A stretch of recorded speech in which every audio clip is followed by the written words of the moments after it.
let's get the show on the road. Good evening, ladies and gentlemen. Welcome to Plymouth University. Welcome to the Roland Levinsky building. And welcome to this evening's CogTalk, which is on the topic of emotion and art. Every society we know of has music and art as part of its culture. And in fact, it's not only every society we know of, we also know that music and art features in the history of, like the prehistoric history of our ancestors. If you look at the Paleolithic period, there are the cave paintings in France and in Spain.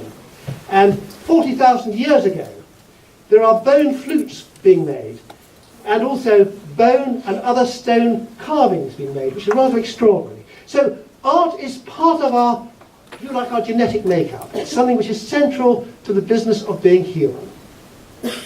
And this evening we have three experts who are going to talk about this particular topic. We've got Michael Verde, who's a lecturer in psychology, specialising in memory and emotion. At the end we have Duncan Williams, who's a research fellow in music with artificial intelligence. And in the middle we have Peter Randall-Page, who is an internationally recognised artist with collections in the Tate Gallery and the British Museum. So we're going to start off. I'm going to ask Michael if he could explain to us what can science tell us about art?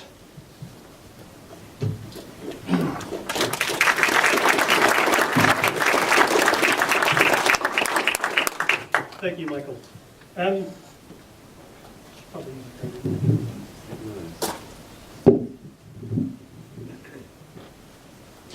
So the question of whether art can or should be the subject of scientific investigation seems perfectly reasonable in a context like this, a university campus. But to be honest, I've often found it a bit more controversial in other settings. And I think that's perfectly understandable. When we think of appreciating a piece of art, we usually think of it, appreciating it as a whole. Or more than that, having an experience that transcends the physical piece itself. So for example, an experience that includes not just the physical piece of work, but the emotions and experiences and memories and maybe even a deeper understanding of the world that's evoked by the physical piece. Now, empirical science often takes quite the opposite approach, but it's often much more focused on reductionism. And the empirical method is often focused on reducing the larger whole to its smallest parts. And experimental psychologists like myself are often really quite focused on only looking at the smaller parts rather than a whole. There's a couple of reasons for that. One of them is philosophical. The idea that we really need to understand the constituent parts in order to understand what's going on in the system as a whole, but also for practical reasons. Measuring something large and complex is difficult. Measuring something small and minute is much easier, and scientists always have to measure something. Now, I'm not going to get into the question, really, of whether we should be applying the empirical methods to art. I'm simply going to tell you a little bit about what experimental psychologists have done in kind of starting the investigation of what it is that people experience when they experience art. Now, back to the question of measurement. The first thing people will often think of when we bring up the subject of art is beauty. But obviously, beauty is a difficult concept. It's something that people can't agree upon. So experimental psychologists have basically decided not to try something so difficult and look at something much easier. In this research, people typically look at something simple like, what do people like? What do people feel positively toward? In a typical experiment, people might see various objects, images, paintings, and they'll be asked to rate how much they like something or how positively they feel about something. What the research has tended to show us is that what people like depends on how easy it is for them to perceive or understand something. The easier it is to perceive or understand something we call fluency, perceptual or conceptual fluency, the more they tend to rate things positively. Let me give you an example of this. So people might see images like this, and if you ask them, how much do you like these images? How positively do you feel about them? People tend to feel more positively about the image on the left, the image with higher contrast. There's nothing different about the two images, but the contrast. A high contrast image tends to be easier to perceive, and that ease of perception seems to create a positive feeling, a greater feeling of liking. Similarly, we see another version of the alternative images that people, again, tend to feel more positively to the image on the left. The dark, sharp lines and coherent lines, as opposed to the fuzzy lines on the left, tend to give a sense of positive feeling. Now, turning to faces. If you ask people to rate the attractiveness of these faces, not everybody, of course, but on the whole, people tend to say that the face on the right is more attractive. Now, why is that? Obviously, it's some variation of the same face. In fact, the face on the right isn't a person's actual face. It's a mirror image face. Basically, what they've done is they've taken one half of the person's face, they've cut out the other half, and imposed the mirror image of the same half on the other. So basically, we're looking at a face with two symmetric halves, mirror image of one another. Now, symmetry, perceptual regularity, tends to be easy to perceive, and people tend to feel more positively towards things that are easier to perceive, have perceptual regularity or symmetry. Now, we can talk about not just perceptual ease, but also conceptual ease, how easy it is for people to think about, understand, or process the concept of something.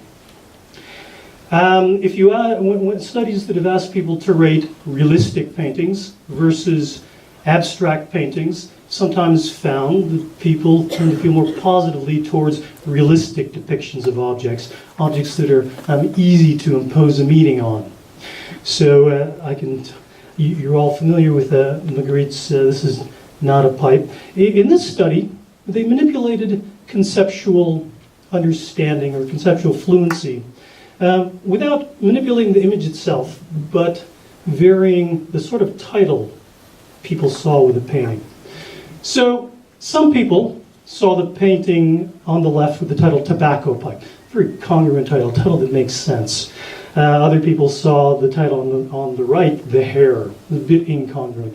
And what they found was, for the same painting, people tended to feel more positively. They tended to like more the one on the left when they're given a congruent title. Now, possibly the explanation is that when they have this discordant title on the right, it tends to feel wrong. If people find it hard to process the concept of that, and it lends a sense of negative feeling. I'll just skip these. Now, I should back up a bit. Now, you might want to stop me here, in fact, demand that I stop and suggest that, what I'm talking about isn't art.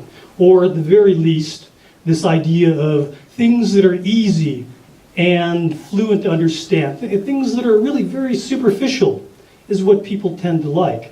And certainly our concept of what makes an interesting piece of art or powerful piece of art isn't about ease, it's something else. Now let me talk very briefly about a second concept. So what I've talked about so far has been the focus of experimental psychologists. They've been focusing on very simple things like what makes you simply like things, feel positively about things. But there's another area which my colleagues will be speaking a bit more of, so I'll touch on only briefly, and that's the concept of ambiguity. We might ask ourselves, what is the point of the mind? And I think a cognitive psychologist would say the point of the mind is it's a system that imposes meaning on the world. It creates reality. And you might say, well, why do we need to create reality? Reality is right there in front of us. Why do we need to impose meaning? Meaning's right there in front of us.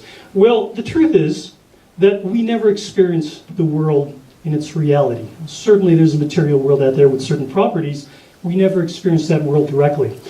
Everything we experience is shaped by the reality imposed by our mind. I'll just give you a brief example of this with my favorite visual illusion, which is the spinning girl illusion. So if you look at the spinning girl, she's spinning in a particular direction.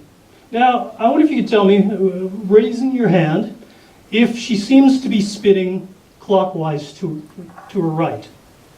She seems to be spinning to her right. Okay? Now, how many look at the spinning girl and see her spinning to the left?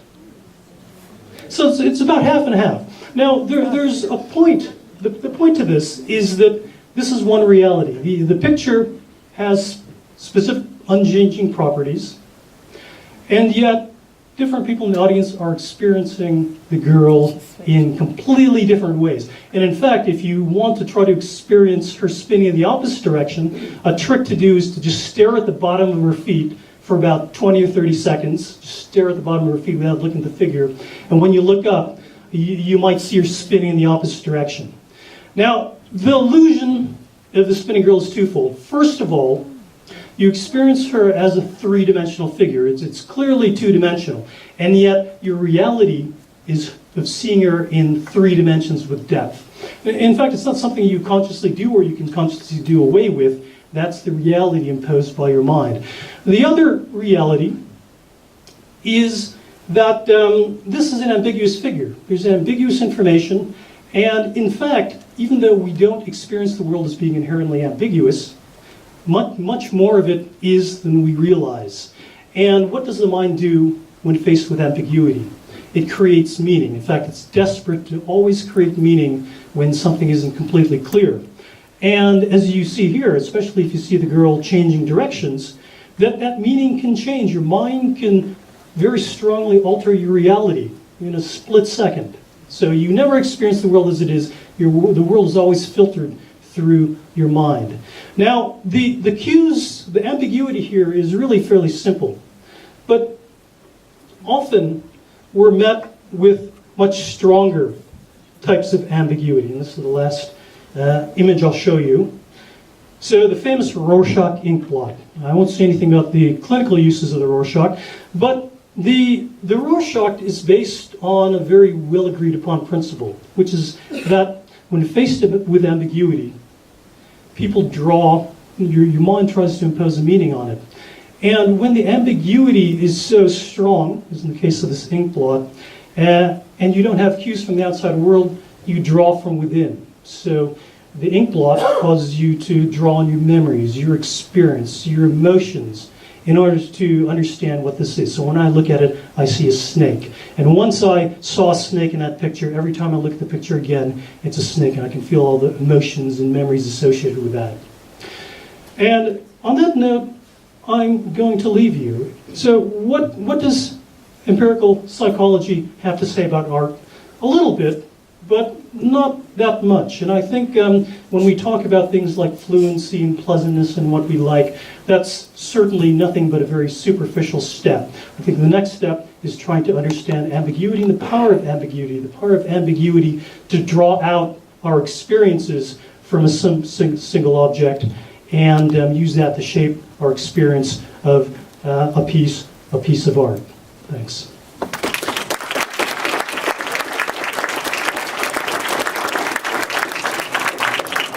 Thank you, Michael. That's a very clear account of the way cognitive psychologists can approach the problem of beauty.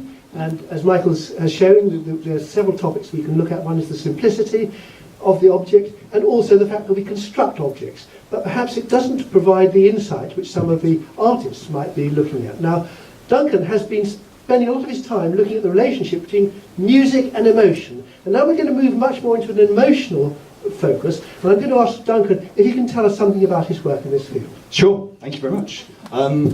So let's see if I can make this little thing work. Forgive me, because I'm a computer music researcher, I'm not used to large crowds.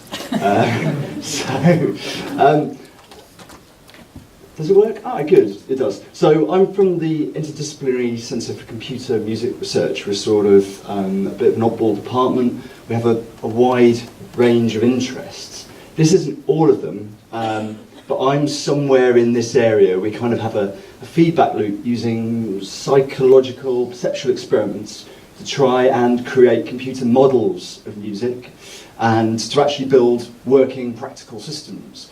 And we're, of course, interested in emotionally charged music, as you might imagine. If you're interested in those various applications, I'll plug the website at the end. So, big crowd. I'd like to ask you a very personal question, each and every one of you. If you could all think of your favourite piece of music and just hold it in your mind, and I'll guess it now if you transmit it to me. So, why do you like it so much? What does it do for you? How does it make you feel? Is usually a big thing. We like music because of the way it makes us feel. We like certain singers and voices and other things. So don't worry if you had the wrong answer or if I didn't guess the right one. It's not you, it's me. But there are no wrong answers to that question. Was there anybody in here that couldn't think of a favourite piece of music? Anybody hate music? Everybody always likes music. So there's something about music which we kind of instinctively gravitate towards. I don't need to plug it that hard to you, you'll still like music. And that tends to be whether you're a musician or not, whether you took a grade 1 recorder at school and never looked back, or somewhere else in between.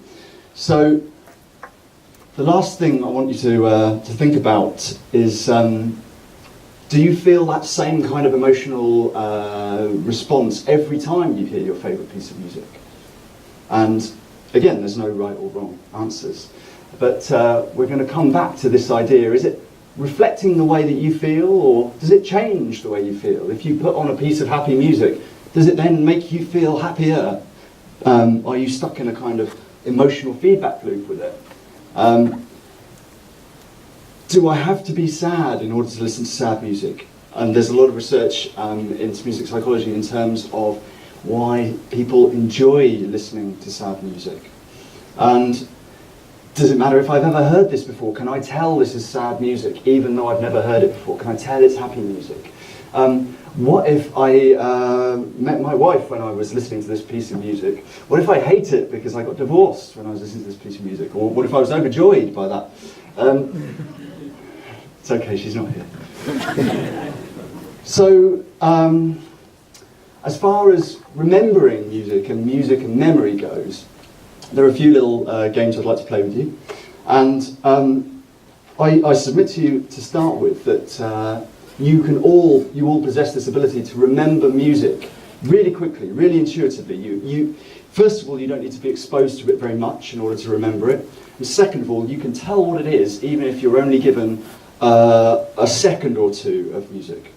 So we'll try this and we'll see if you can guess the piece of music. If it doesn't play, then we'll try something else. I'll hum it. Any guesses? Guesses from the audience? Did everybody get Kylie Minogue? Don't put your hand up if you didn't. It's okay. I'm not here to... We learn languages from other people, and we learn how emotional processing works in language of other people. And music is a bit like that.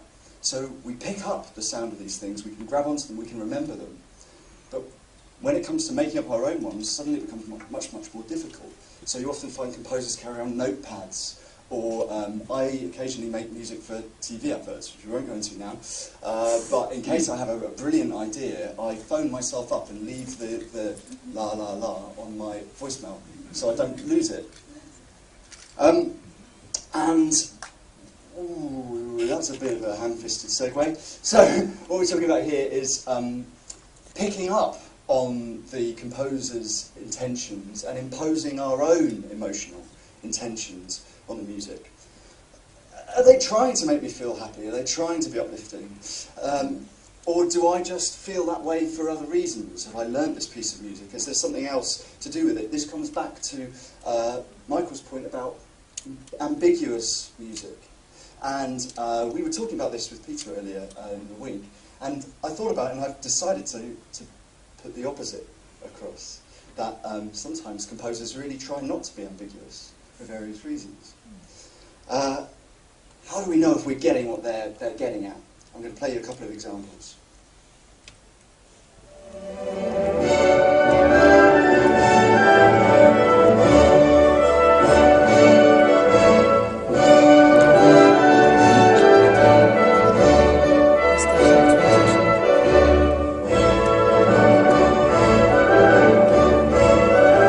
Because of time, I won't play the entire 30 seconds of it. But probably most of you have heard that piece of music before, and some of you will know what it's called. Yeah, it's Ode to Joy. So Beethoven, not that ambiguous with what he wanted to convey in that one. Let's go to the other end of the scale.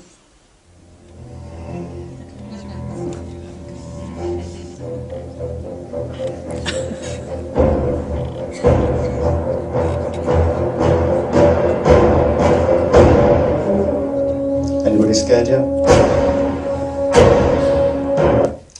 So, also, Duncan Williams, not that ambiguous with what he wanted to get across with that piece of music. Plus we associate it with film and stuff like that. And that kind of brings me on to another trick that composers exploit when they're trying to convey emotions in a non-ambiguous way, which is exploiting expectation and surprise. So in that piece of music, the Jaws theme, there's these surprising percussive hits, which we know now because we're used to it and we've heard it so much. But in the sound world, surprise is a really big trigger for emotional themes, and it's exploited by film directors all the time. I'll give you an example. Have you ever seen a film or a TV show where a door opens and it doesn't creak? All those squeaky doors. It's like the film world never had WD-40 on the set. Or if you ever watch a film and the President of the United States of America is going to give a talk into a microphone, the microphone will always squeal and give some feedback at the beginning. Has certainly never begun or ended his career by beginning a speech to the world with some feedback. It just wouldn't happen. So surprise is a really kind of useful trigger, and it can be manipulated. There's an amazing moment in Jaws. Has everybody seen Jaws? Yeah. Of course you have. That theme, we start to associate it with the shark and with danger and all of that. And then later on, the shark just appears without the music. And so it's more terrifying because of that. So the absence of music is, a powerful thing in that sense. I manipulated you all. Surprise. I've got about 1 minute left, I think. So another popular kind of concept in music is that lyrics give us signposts, splash points for emotional content. Let's have a listen to this one. I feel pretty, oh so pretty. I feel pretty and witty and gay, and I pity any girl who's in need today. I feel charming. We've all felt like that. And it's pretty unambiguous. And unless you're in a very sour mood, it's very difficult not to listen to that and feel somewhat uplifted by it. So it has this effect of kind of, you mirror the emotional content of the music when you listen to it. That said, lyrical content isn't necessarily more powerful than music. So, we might think that words are the most powerful communicator for emotions.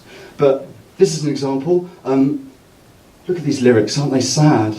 Nobody knows where Johnny's gone, and Judy left at the same time. Do you recognise the song? Yeah. Pretty sad lyrics, sad lyrics. We left the same time.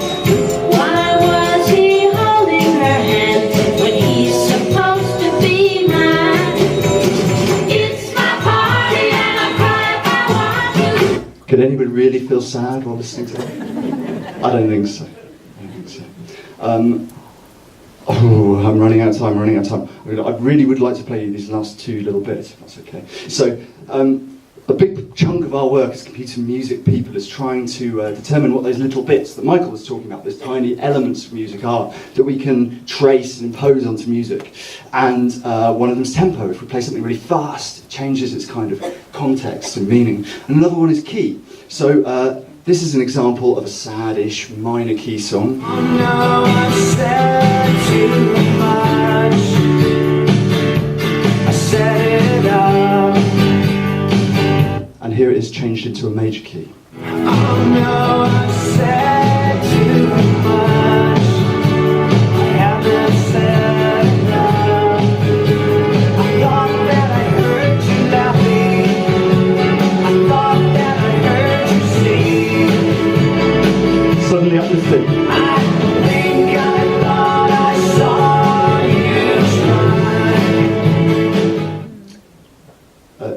simple example of using a computer to manipulate the emotional content of the song via one musical feature. I've got to stop, I'm out of time, but to sum it up, we'll skip that bit. This is what I've been talking about. So, music, I think that it's universal to all of us, and there's some kind of hardwiring in music that allows it to be a vector for emotions. We can impose emotions on these things. They're sometimes more powerful than words. Sometimes they can override the emotional content of text. Even short excerpts can be memorable. Sometimes they can be a bit too memorable. And we can use these things, not just as composers or computer music people, but also film directors and sound engineers, to manipulate our emotions with the surprise. I hope the shark wasn't too scary for you. And another time perhaps we can talk about performance and manipulating performance vectors. If you're interested in the research, this is the place to find us. And I hope that it's given you a window into how we're trying to use memory and emotional content in music and how we can read into it. Thanks very much.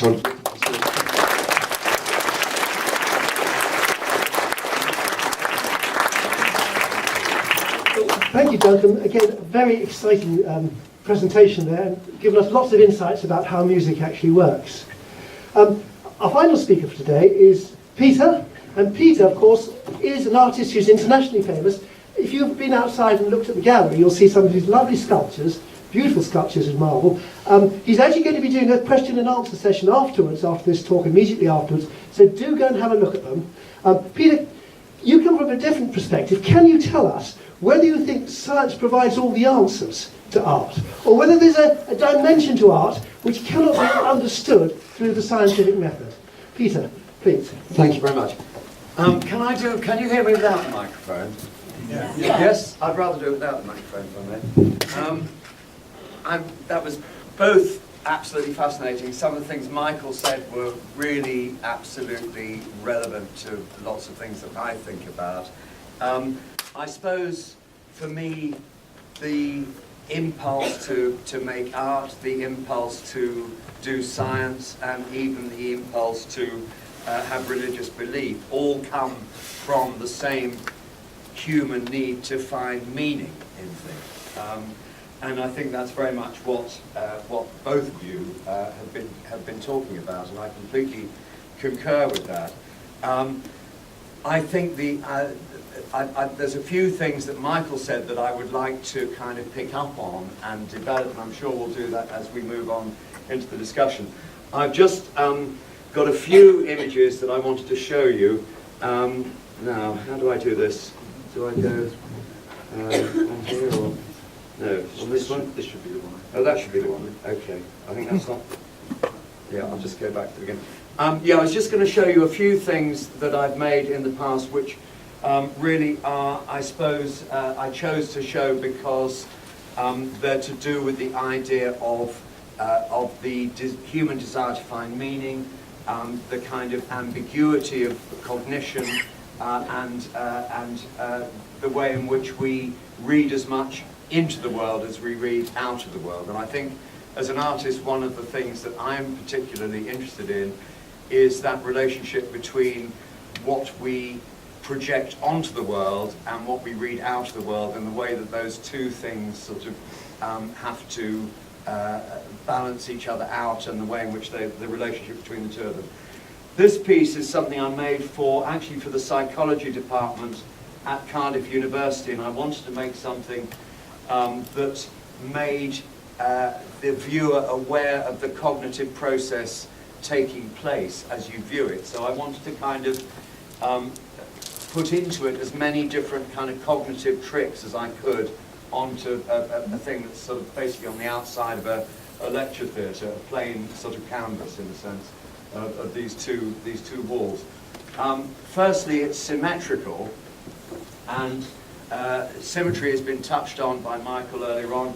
I think symmetry is an extraordinary trigger for us in terms of having a very direct line to our emotional sense, and hence the Rorschach ink blot thing. And also, you'll notice a lot of the drawings in my exhibition are bilaterally symmetrical. I think bilateral symmetry sort of mainlines to our emotions, probably, I imagine, for the simple reason that we are more or less bilaterally symmetrical ourselves, and so we're so incredibly attuned to reading the human face and the human body in terms of emotion. If you think that you meet a person once, and you meet millions of people, you see millions of people over 20 years, you can then recognize, you can actually recognize that person. How extraordinarily sensitive we are to that bilateral symmetry. So this thing is made of ceramic tiles stuck on a wall. It's bilaterally symmetrical. Also, the tiles are more or less equidistant from one another, but not totally. They're ever so slightly, some are ever so slightly closer than others. And because our propensity to find pattern is so incredibly strong, we even find patterns where there aren't patterns. We even find patterns in the constellations of the stars. If you think apart from the planets, they are just random dots. They are completely random.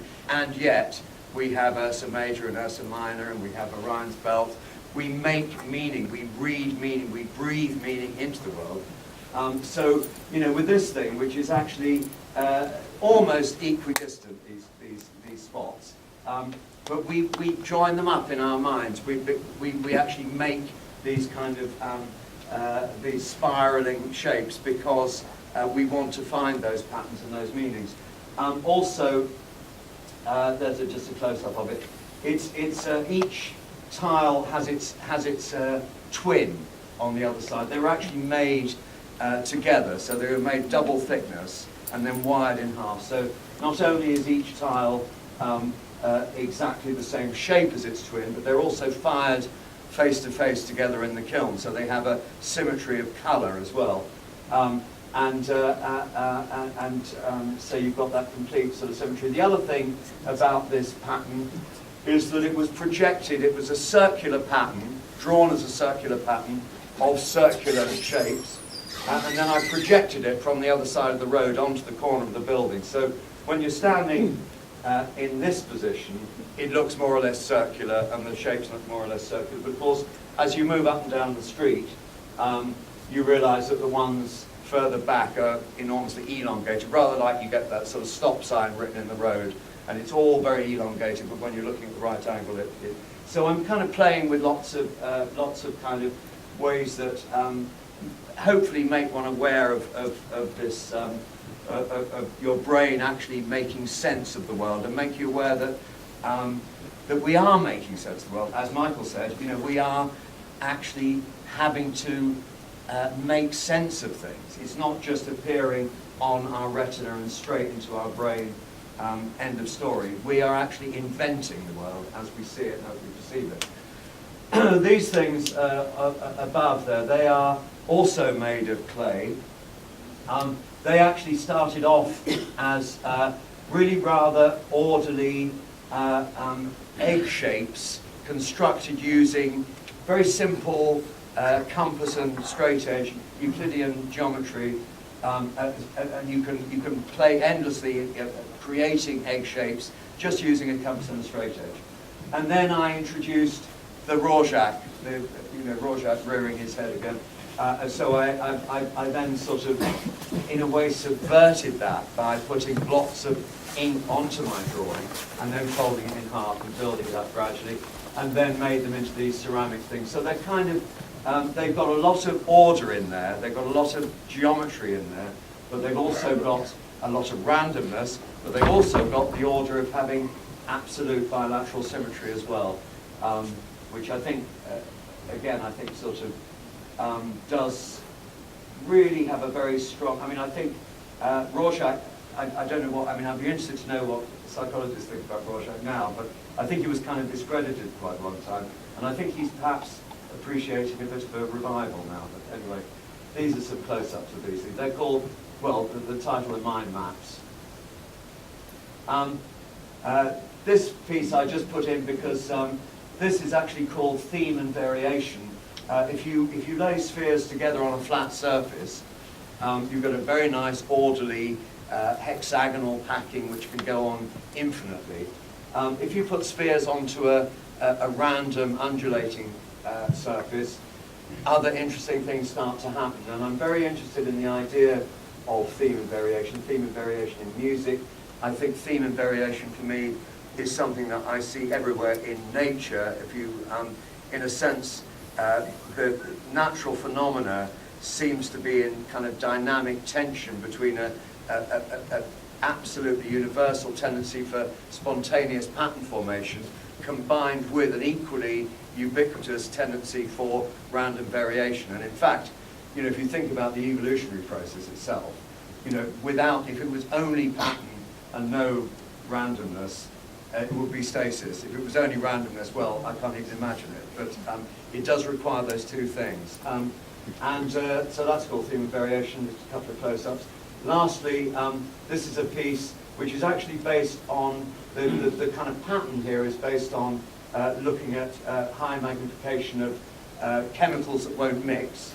It actually forms the basis of the kind of patterns that we see on fishes and animals, tigers, and the back of a mackerel is a very good example. I got very interested in these patterns and also interested in the rules that underlie them. Very simple set of rules, and in a sense one can go on obeying those rules without repeating oneself, in a sense of theme and variation in the way that it might exist in something like jazz music or Baroque music, and also is associated with the idea of camouflage, which I've played with there. So anyway, let's open up to discussion.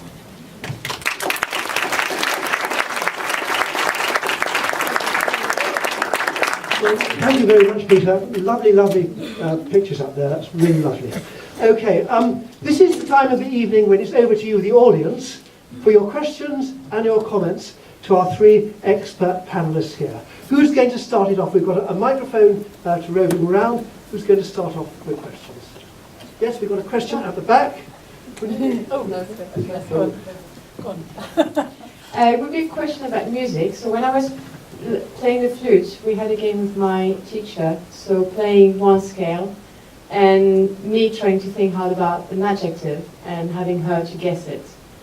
So the first times were a bit, obviously not very successful, but afterwards, playing the same thing, not changing the pace, the rhythm, just, let's say, the intention, I could get her to guess adjectives. It was not just happy and sad, but it was, you know, a whole range of at least 20 different adjectives.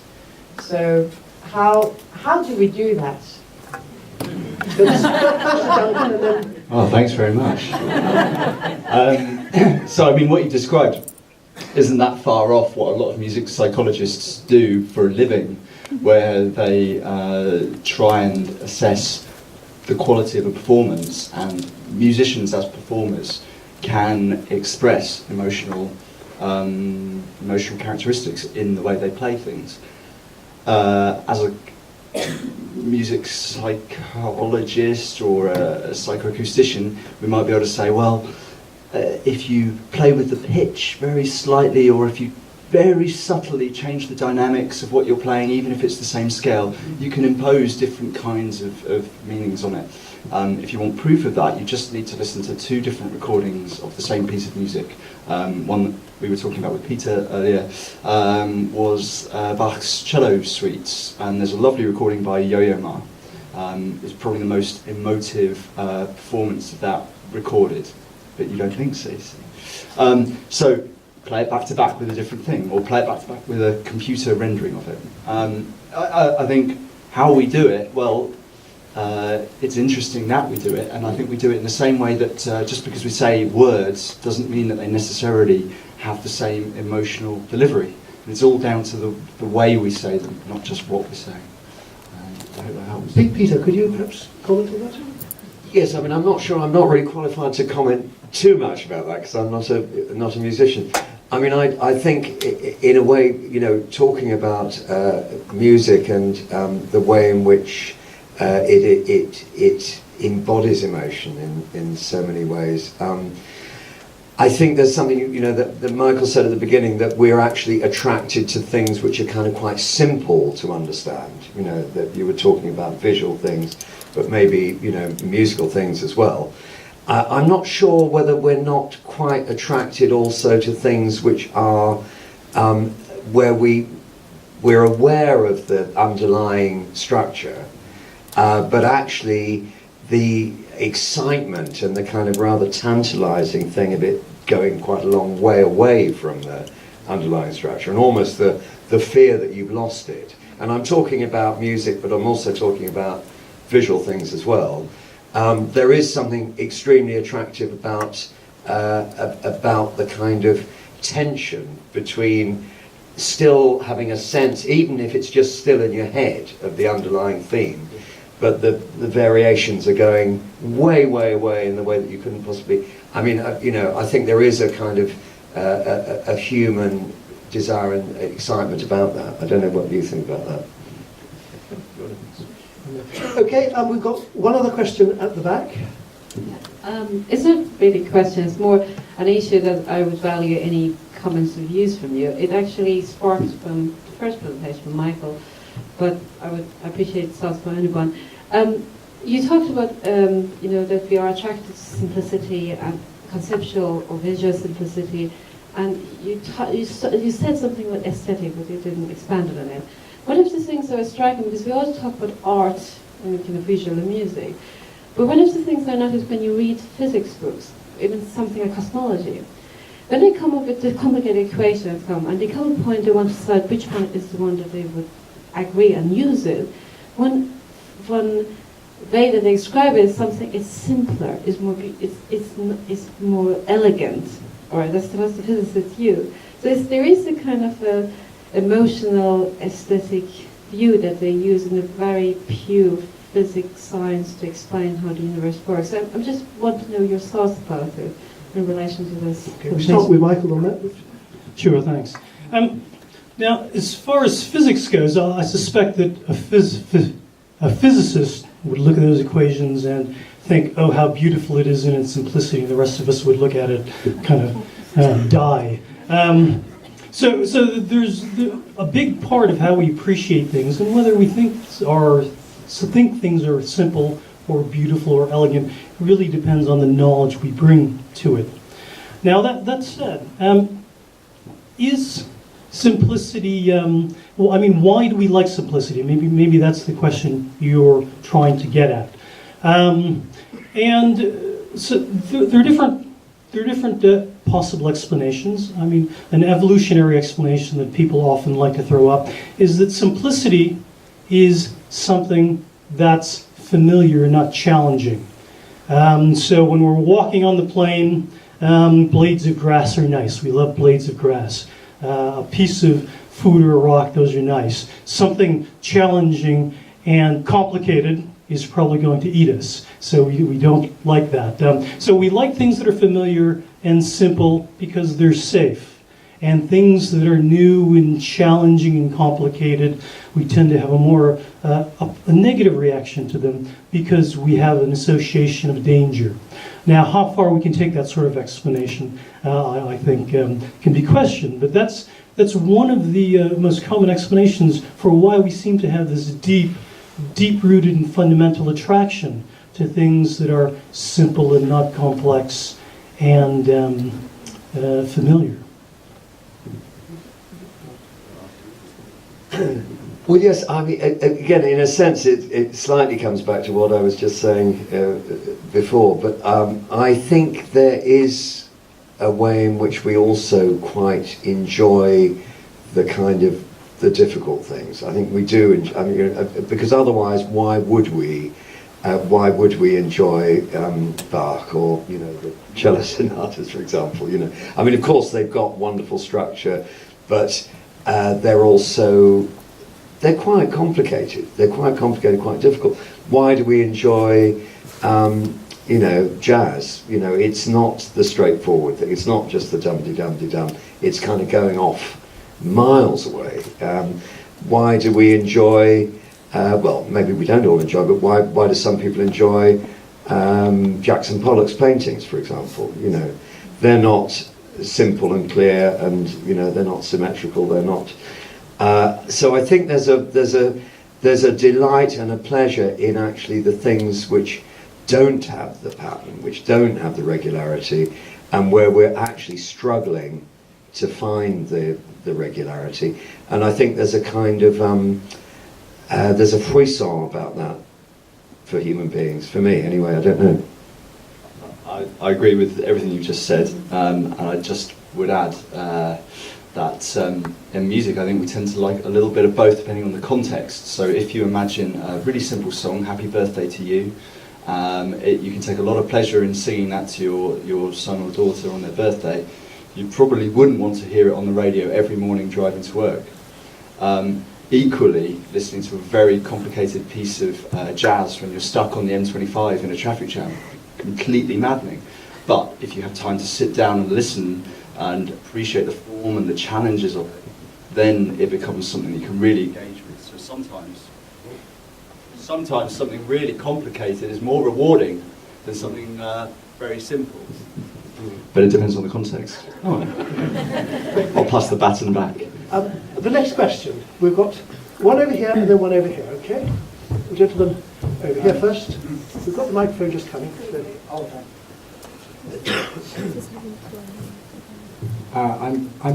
Is this working? Yes. I'm partly going to say that I agree with everything that Peter Randall-Page has just said, because I found myself feeling rather uncomfortable about this idea about simplicity being what people want, or what we seek, or what creates pleasure.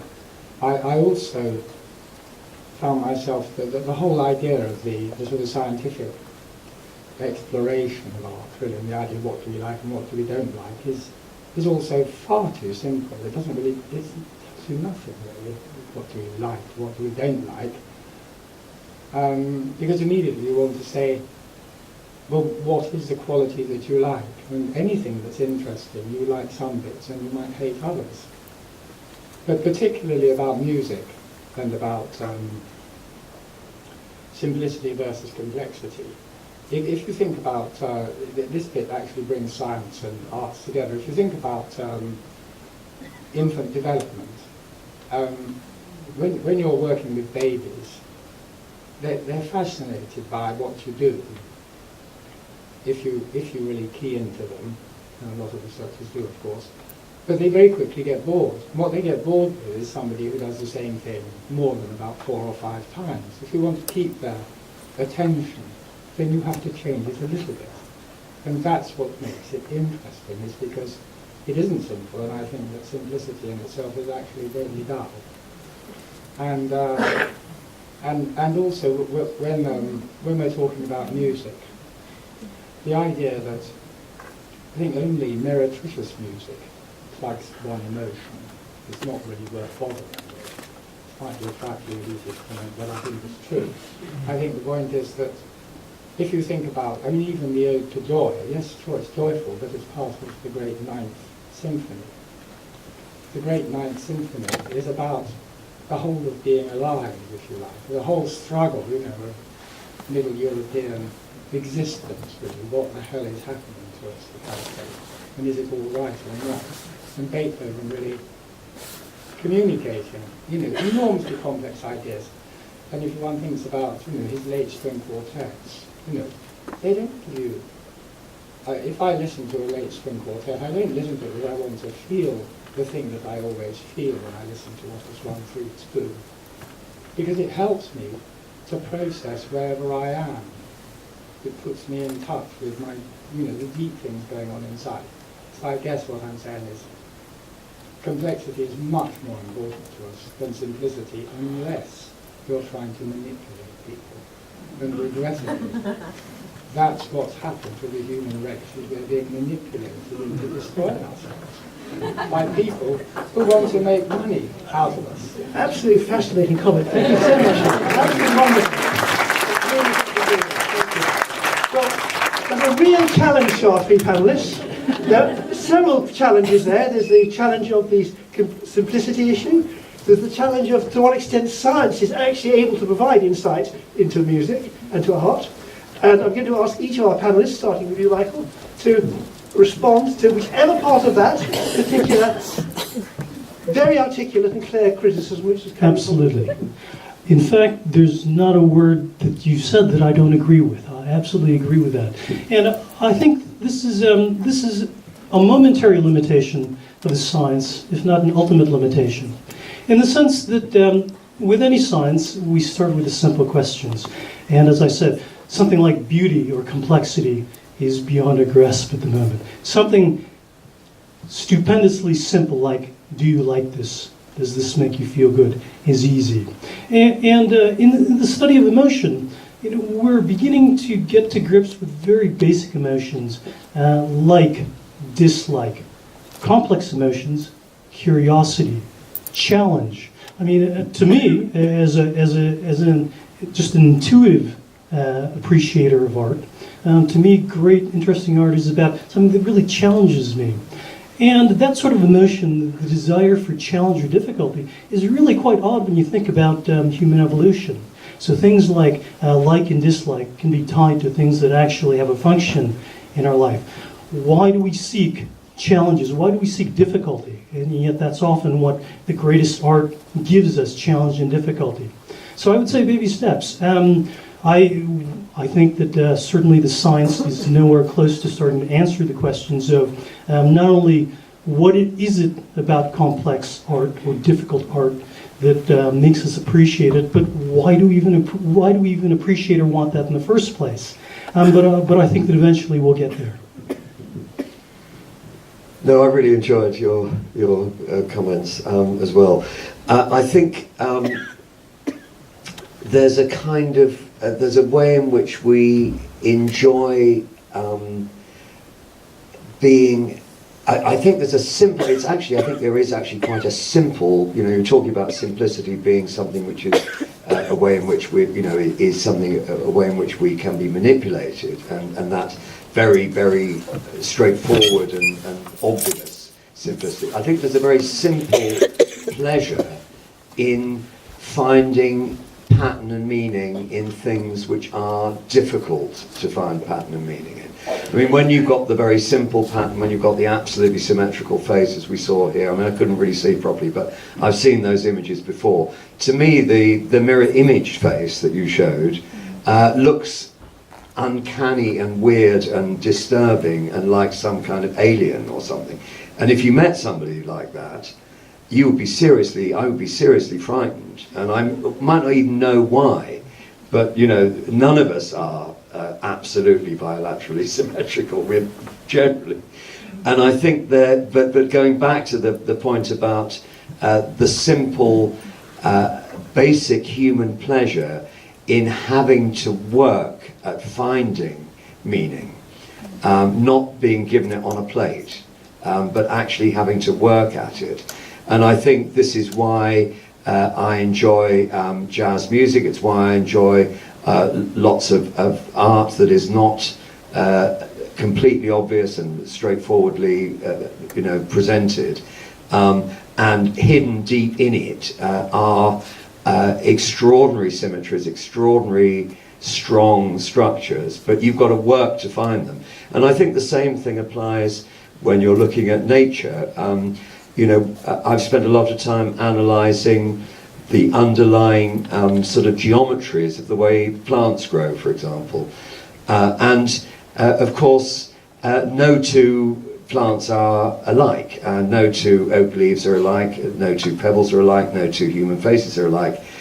But actually, in the same way in which Plato had the idea of the ideals, which were somewhere out there, we have geometry and mathematics, for example, which only exist in our imagination. There's no such thing as an infinitely thin line or an infinitely small dot. And the whole of geometry is predicated on the concept of an infinitely thin line and an infinitely small dot.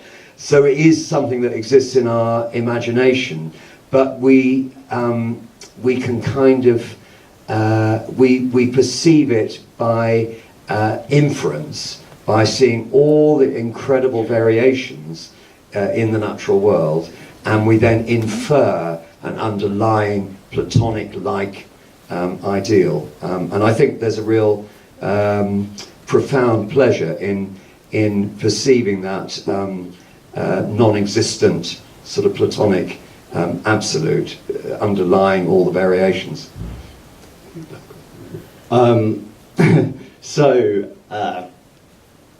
I think one of the things I really like about Peter's stuff is this idea of theme and variations. You can see it very clearly in the gallery out there, these huge marble shapes, all theme and variations.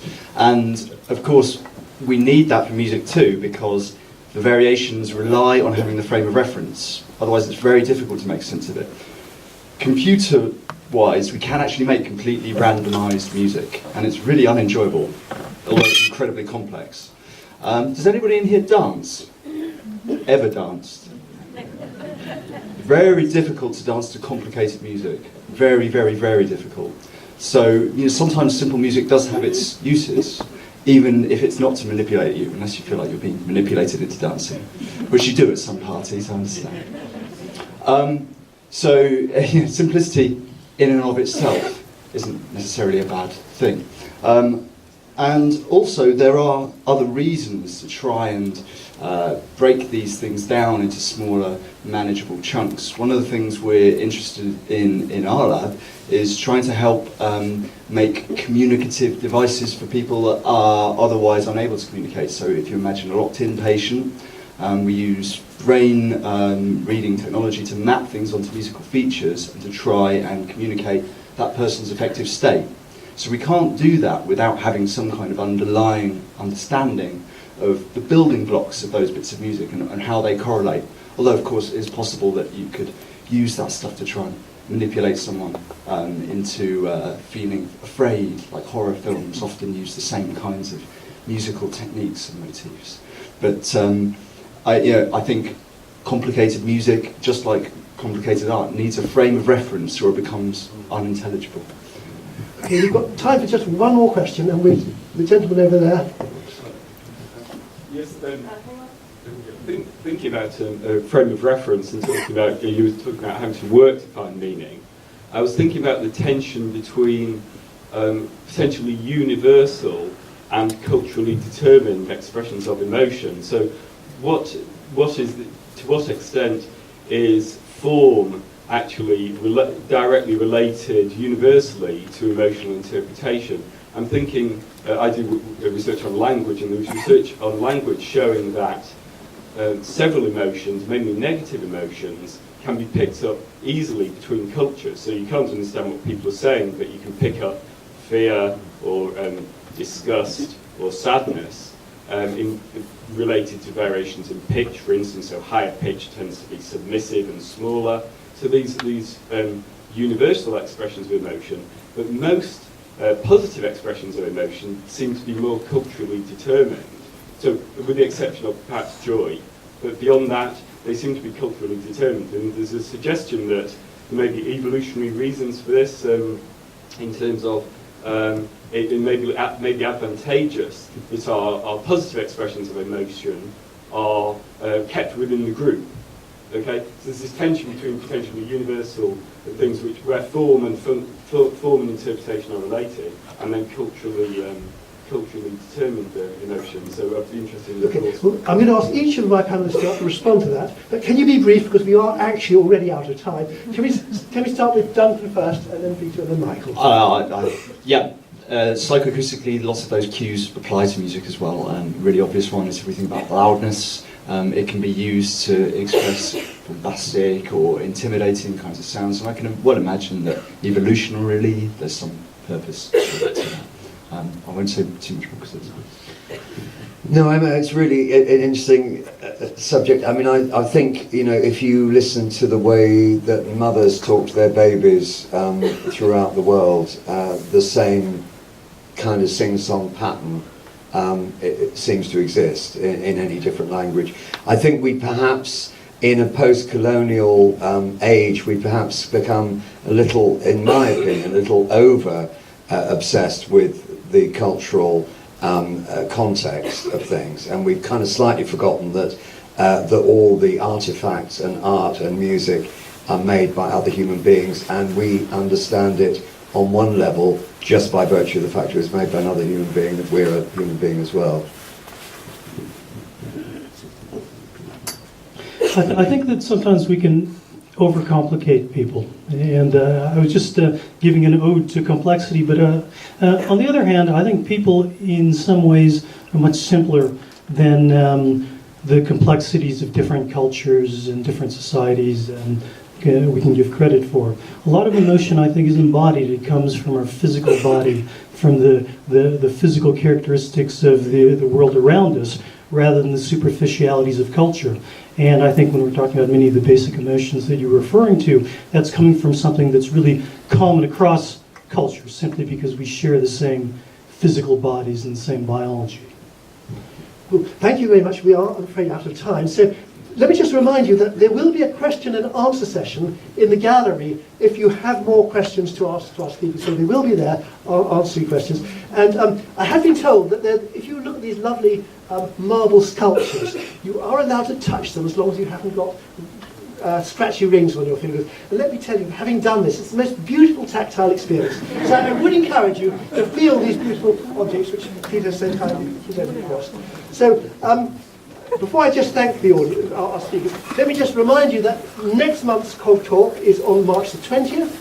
It's on the topic of free will and moral responsibility. I hope to see you all here. But can I just thank our three panelists, Michael, Duncan and Peter, for a wonderful presentation this evening. Thank you, the audience, for your contribution. Thank you and good night.